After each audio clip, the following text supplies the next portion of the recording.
Y según lo otro decía, pero ¿acaso acceder a ver? Y la doctrina, y esto es poco desarrollado por la doctrina, lo que se llama la violación a la inversa. No es en reversa, por si acaso. ¿Y cuál es la violación a la inversa? Y eso me hacía acordar hace unos años cuando fui a editar un curso en Arequipa y se sacó una fija. Doctor, fíjese el caso que yo tengo.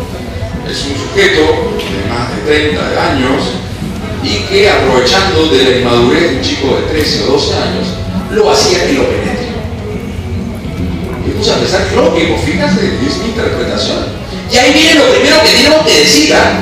Si de plano no decimos que una mujer no puede ser autora de este delito, por ejemplo, heterosexual, diríamos también que una relación homosexual tampoco no puede ser delito.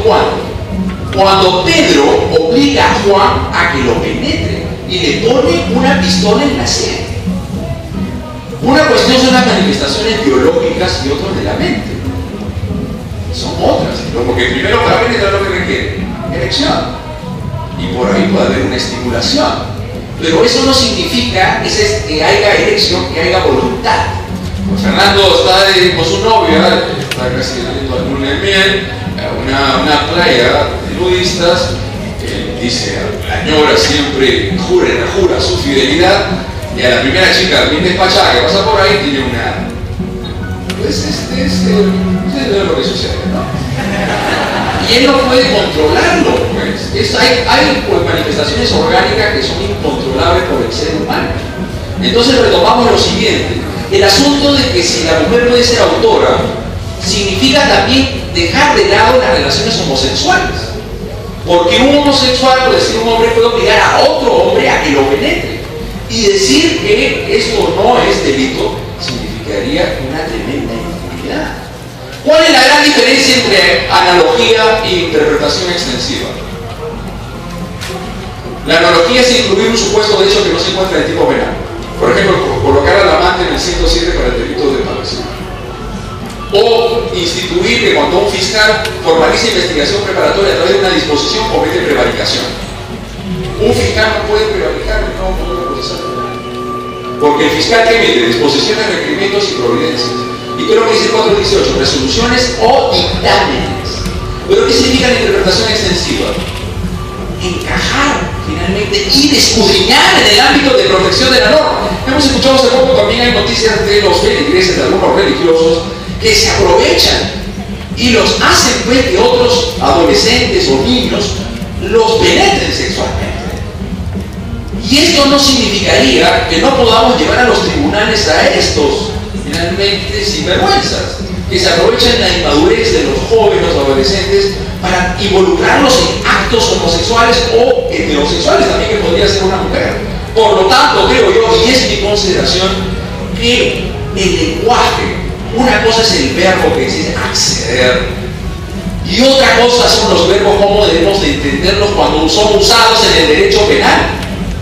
No en vano tenemos la cláusula del artículo 13, omisión impropia. No solamente mata a quien de propia mano lo agarra a golpes, sino, por ejemplo, el padre o la madre que no le da de alimentar a su hijo de forma culposa o dolosa. Igual comete un delito de homicidio.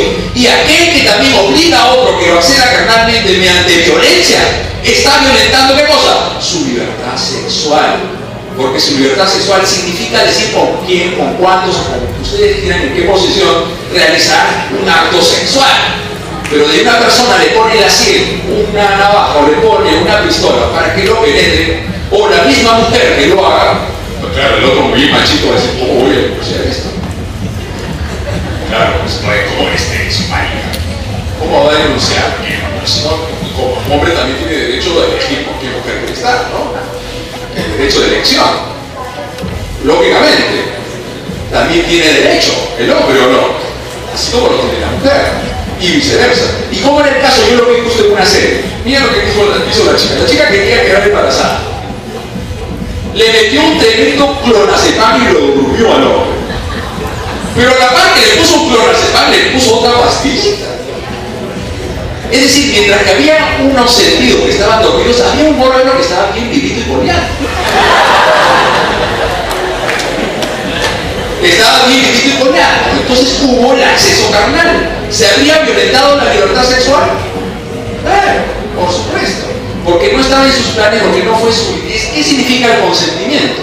Dar tu anuencia, tu voluntad a un acto, en este caso un acto sexual.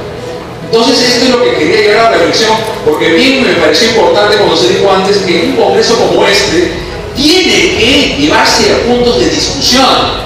Pero cuando hablamos de derecho penal tenemos que llegar a normas, a criterios de interpretación que se ajusten cabalmente a su teleología. ¿Y cuál es la teleología del derecho penal? La protección de bienes jurídicos.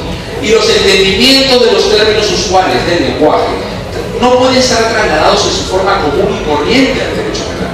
Porque eso significaría siempre tener que esperar que el legislador lateralmente no solamente comete el delito de lo sexual, el que accede, sino el que mediante violencia obliga a que lo acceda. No podemos esperar eso menos del legislador de este país. Entonces todo depende de la elucubración de criterios de interpretación que de forma razonada significara un atentado al principio de legalidad, pueda llegar a soluciones político-criminalmente satisfactorias, porque el mensaje a la comunidad sería fatal si se llevase a ese entendimiento de que en este caso de relaciones sexuales, este sujeto que obliga a niños a que lo penetren quedara fuera del ámbito de condición. Entonces el asunto no tiene que ver solamente con la mujer, sino el asunto tiene que ver, mejor dicho, de las siguientes palabras, en cómo debemos interpretar las normas penales. Y eso dependerá finalmente cuáles son las conductas que pueden ingresar al ámbito de protección de la norma. Y a mi modo de ver las cosas, puede haber también la violación a la inversa, y no reversa, como pueden pensar algunos, a la inversa puede ser un acto típicamente constitutivo del artículo 170 y del 173.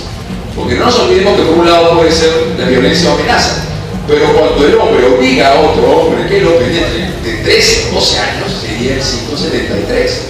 El 173. Ok, con esto finalmente llego al final de mi exposición. No me queda más que reservar un aplauso finalmente para los organizadores. Un fuerte aplauso para la ciudad de Quito, para las autoridades de la universidad, para todos aquellos que hemos permitido reunirnos a toda esta playa de juristas, de autoridades, a ustedes que han venido de todos los lugares de este país para poder recoger una información que les sirva en su vida práctica como operadores jurídicos. Y un fuerte aplauso a Raúl Peña Cabrera, mi padre, por favor.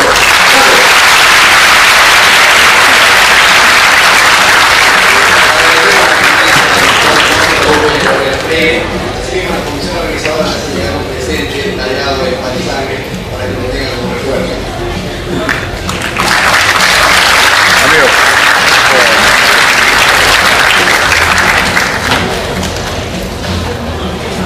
Como la veña, nuestras autoridades aquí presentes, con la comunidad de ponentes magistrales que hemos tenido hoy día, es un honor para mí dar por culminada la jornada del día miércoles 6 de noviembre de la 10ª edición del Congreso Nacional de Derecho Penal y Criminología. Les agradecemos por su presencia y por su comprensión. Gracias.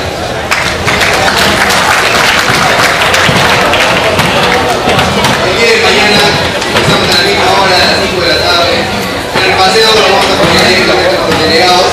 Justo van a recogerlo de la Facultad de Derecho a partir de las 8. Pueden pasar a degustar el break que está en las buenas instalaciones.